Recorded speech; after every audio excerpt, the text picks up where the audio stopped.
হুহতে মূৰ ঘূৰাই আধা ৰাস্তাতে পৰিয়ে থাকিলোঁ হয় বাপেকে কিবাকে বাচিলোঁ ঘটনাটো কি হ'ল গম পাইনে এই ভিডিঅ'টো যে বহু দিন পুৰণি আজি মোবাইলটো স্পেচ খালী কৰোঁ বুলি খুচৰি থাকোঁতে দেখা পালোঁ এইকেইটা ভিডিঅ'চোন মই আপলোডেই কৰা নাই ভাবিলোঁ আপোনালোকেওতো সিদিনাখনৰ কাহিনীটো গম পাব লাগে বহুতে ভাবে যে এই কামবোৰ কৰা বহুত সহজ বহুত মানে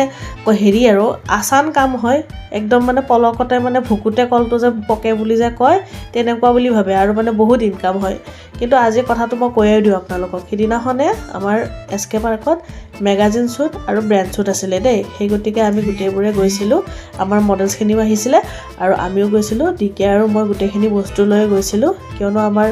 কাপোৰ হওক আপোনাৰ জুৱেলাৰী হওক গোটেইখিনি আমি প্ৰভাইড কৰিব লাগে ন তো ঘৰৰ পৰা চাহ এটোপো খাই যোৱা নাছিলোঁ আৰু এয়া দেখিছেনে এয়া ৰঙা হৈছে কিবা গছৰ গুটি মই একেবাৰে টক বুলি ঘৰলৈ লৈ আহিছিলোঁ ৰাতি মায়ে ক'লে এইবোৰ খাই কেনে মৰি থাকিবি বাপেকে তাৰপিছতহে গম পালোঁ হয়ে দেখোন এইবোৰ কি খাবলৈ লৈছিলোঁ আৰু ইফালে দেখি আমাৰ একদম সৰু বাচ্চা হৈ গৈ আছে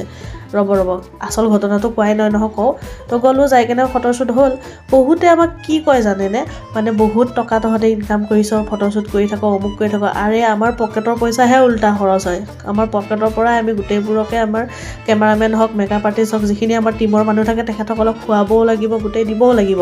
আৰু ইমানে কষ্ট হয় ৰাতিপুৱাৰ পৰা একো খোৱা নিমিলাকে আমি গুচি যাওঁ তাতে গোটেই দিনটো থাকি মেলি গধূলি আহোঁ আৰু তাৰপিছত মানুহৰ যে কিমান ডাঙৰ ডাঙৰ কথা যে শুনিবলৈ পাওঁ সেইটোতো বেলেগে কথা আৰু বহুতেতো হিংসাও কৰে হিংসা কৰি মানে মডেলবিলাককো কিবা কিবি কথা লগায় বাৰু এইবিলাক কথা বাৰু ছ'চিয়েল মিডিয়াত কোৱা নহয় কিন্তু ক'বলৈ বাধ্য হৈ গৈছোঁ আজিকালি মানে ইমানো হিংসা কৰিয়া মানুহ থাকিব নালাগে আৰু আহি মেলি আমি ইয়াতে অলপমান কিবা কিবি খালোঁ বেলেগ বস্তু নাপালোঁ ফাষ্ট ফুডকে খাই দিলোঁ উপায়তো নাই ভাবিছিলোঁ অলপমান হেল্ডি ফুড খাওঁ কিন্তু নেপালোঁ ভোকৰ জালতে যি পাইছোঁ তাকেই খাইছোঁ নহ'লে যে আজি মাথা ঘূৰাই পৰি কেনে ইয়াতে মানে ছেটআপ হৈ থাকিলোঁহেঁতেন এনেকুৱা ঘটনা হৈছে